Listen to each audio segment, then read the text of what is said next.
There's a misconception of Rosh Hashanah that the Day of Judgment, God is sitting up on his throne and looking over the past year and saying, who's been naughty, who's been nice? No.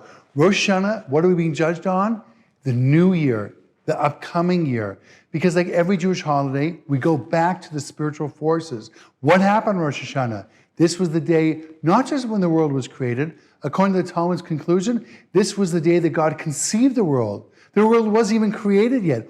All that's happening on Rosh Hashanah, we are getting the chance to conceive in theory, who do we want to be this upcoming year? And that means it's a totally liberating day because there is no past to look at. There are no misdeeds for God to look over because they evaporated. It's a reset. God is recreating the world anew. And we are standing in front of God who is dishing out life, the budgets, all the money, all the tools. What do you want to accomplish this year? Who do you want to be? What's really important to you? Don't forget, don't worry about the past. All the baggage, it's gone. And this is a tremendous reset. And the challenge on Rosh Hashanah is to come in with clarity, passion, drive, knowing what your goals are, what's really important, and to ask the Almighty to give you everything you need to accomplish the growth that you want to attain in the coming new year.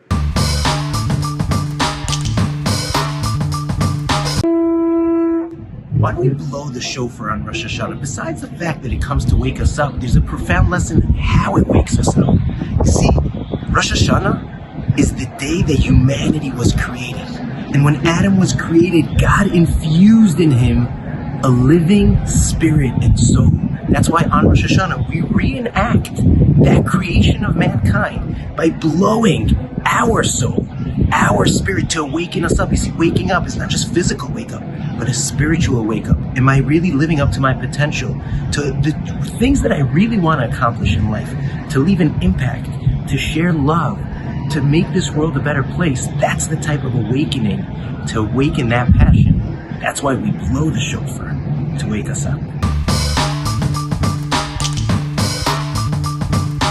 Have you ever noticed that every time it's either a new year or Rosh Hashanah, or we get a new planner, or we set a new goal, suddenly we think that because we want to achieve something, we're going to become a brand new person. New year, new me, off with the old, on with the new, get rid of all those terrible habits and suddenly be a new person?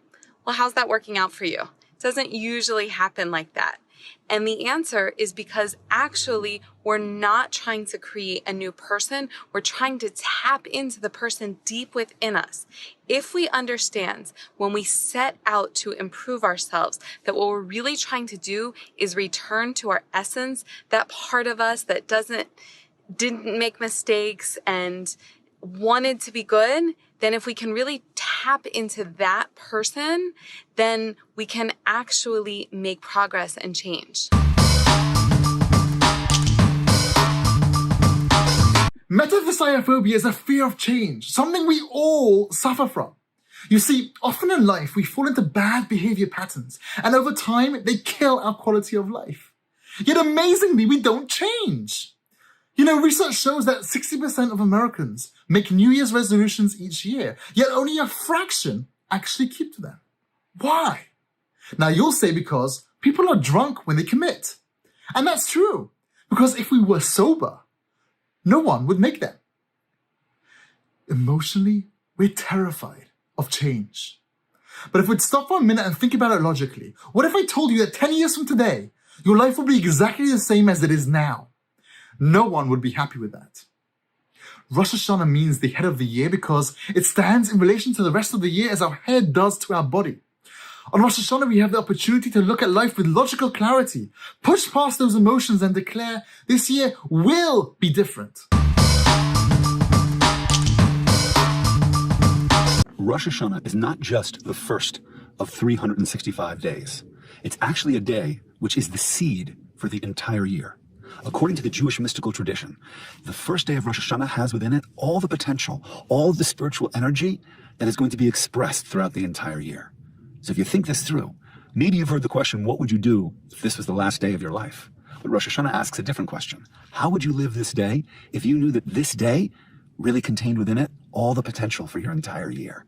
That's why on Rosh Hashanah we eat sweet things, and we also don't want to sleep too much. We want to stay awake and alert because we want to have a full, fresh, aware year. Live that one day like you want to live the entire year.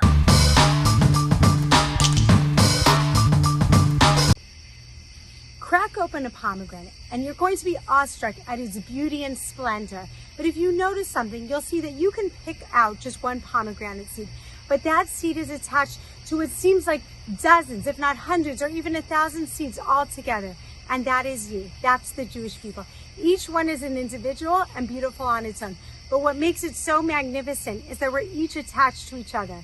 So this Rosh Hashanah, realize your beauty, realize your worth, but also realize you are connected to the Jewish people. And that is something magnificent.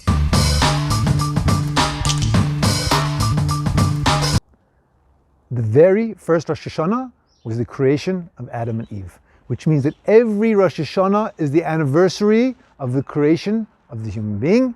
And on every Rosh Hashanah, we as human beings are recreated.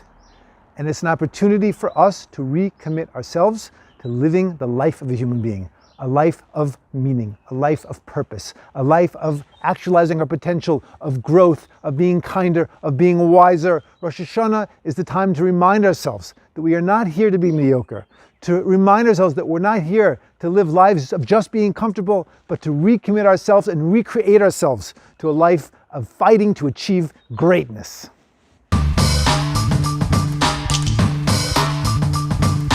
You know, on Rosh Hashanah, everybody says Happy New Year because we assume that Rosh Hashanah is the day the world was created, and so now it's a new year, so Happy New Year. But the truth is, the world wasn't created on Rosh Hashanah. The first human was created on Rosh Hashanah. Rosh Hashanah celebrates the creation of you. And the same way when Adam was created, there was no yesterday. So too on Rosh Hashanah. We don't look back. It's not a day to look back. It's not a day to regret. It's not a day to feel bad. It's a day to look forward. It's a day that's all about starting anew. It's about being the best husband, the best father, the best wife, the best mother, the best Jew, the best human being, and fulfilling your potential. That is Rosh Hashanah. It's about looking ahead.